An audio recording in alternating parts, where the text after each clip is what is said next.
big salute to all of my veterans out here, man. Big shout out to all of my subscribers, man. Like I tell you guys, I can't go a video without showing my appreciation. Big salute to DAT. Man, if you guys haven't got access to that DAT load board, click the description link below. Go get your 30-day free trial with DAT.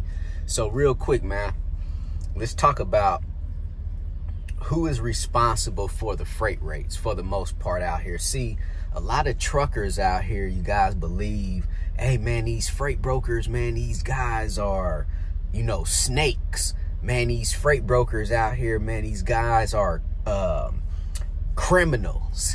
Whatever it is that you want to say, you know, about freight brokers being a trucking company, right? Being a dispatcher. So, I mean, man, I only could talk from all different angles from my experience of being a dispatcher, freight broker, owner of a trucking company. I'm only able to give you guys basically my experience and my opinions on what's going on out here. So let me tell you guys, coming from a freight broker, the freight brokers are not the ones that's in control of the freight rates. You know, honestly, it all starts with the shipper. The shipper is the one that's going to basically give the freight to the freight broker at whatever price that they want to give it to the freight broker at, to be honest. You know, there's a lot of shippers out here that's trying to, you know, basically move cheap freight. And that's causing the freight broker to basically accept that cheap load and try to broker it out to a trucking company so the freight broker could make money too. So of course, like I tell you guys, business is business. Freight brokers are not going to broker out the freight for free.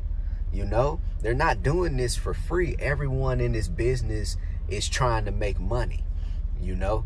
So it really starts with the shipper. The shipper is going to give the actual freight broker the rate on how much they're going to basically pay that freight broker to move that load for, and then the freight broker is going to broker that freight out to a trucking company, of course, for less than what he or she got that load from the shipper for.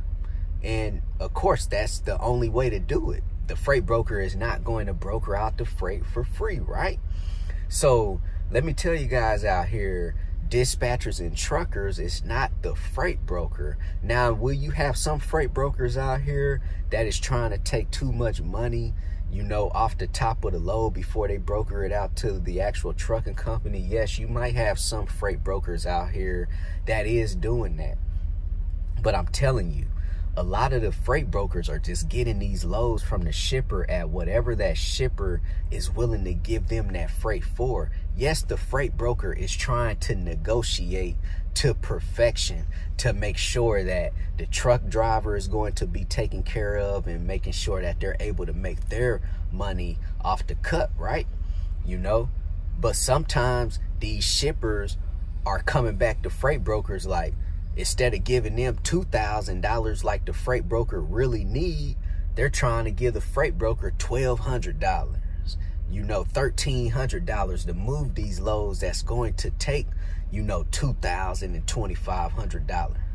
So that's why you guys out here, of course, you're only going to know what you know, right? So if you guys are going through freight brokers, yes, you're going to assume that it's really the freight broker's problem. And it might be. You know, you never know who you're dealing with out here. You know, when we're talking about freight brokers, you never know if you're dealing with that freight broker who is trying to eat as much money off of every transaction as possible, or did that freight broker just get the load, you know, from the shipper for whatever that shipper gave it to them for after they negotiated, and that freight broker just like, well, let me put it out here to see if we could get it moved. See, I don't really like doing that on the freight broker side. It's either the shipper is going to give me what I want, or I'm not going to commit and pretty much accept, you know, that freight from the shipper. So that's what I recommend to a lot of you freight brokers out here. Yes, I know you guys want to make money, but you got to stop accepting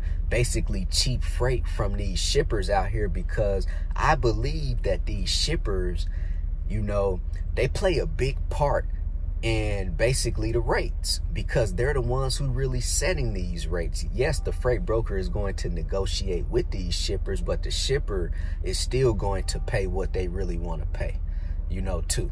So that's one of the biggest challenges of being a freight broker, is basically dealing with these shippers. So I get it, you know. So now it's like I'm complaining on the shipper, and then the shipper is probably complaining about, you know, something themselves, just like the trucking companies and the dispatchers complain about the freight brokers. It's like whoever is paying whoever in this world is always, well, the person who is receiving the payment is always going to complain in this industry. You know, I don't really want to say in the world, but definitely in this trucking industry, it's like whoever is the one that's getting paid, whether it's the broker or the dispatcher, we're probably always going to look at the person who is paying us.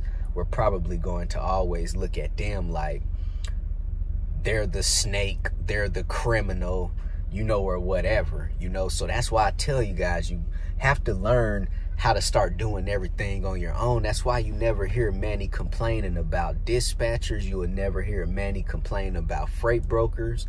You're not even going to hear me complain about these shippers, because, hey, if they're trying to give Manny some cheap freight, Manny is not even going to accept it and entertain it, you know, because I need to make sure that the freight that I'm accepting from my shippers is going to be able to take care of my truckers out here too. And I need to make sure that I need to make my money out of it, because I'm not going to do it for free. So anyway, man, quick video for you guys out here, man.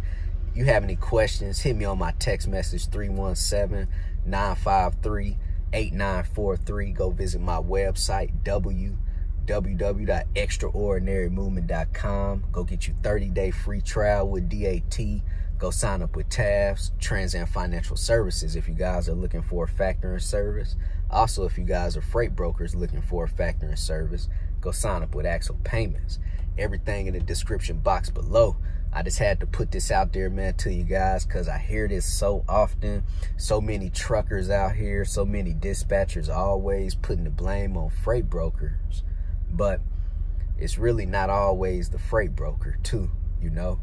And if you guys are freight brokers and you're failing to negotiate with these shippers to perfection, to making sure that you're taking care of your truck drivers out here, who's ever booking these loads for you, making sure that you're giving them the rate that they need. So if you are one of these freight brokers that's failing to negotiate, man, you got to figure out how to negotiate.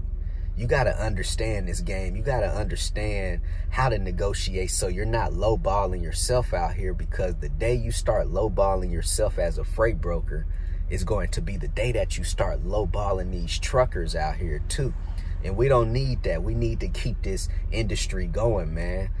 The trucking industry is very critical in this world, and there's a lot of people that's going to become discouraged in this business because of rates. And we need people to be in this business. We need people to stay in this business so that we can make sure we keep the supply line going out here. CEO, commit, execute, and be obsessed. Everybody be great out here.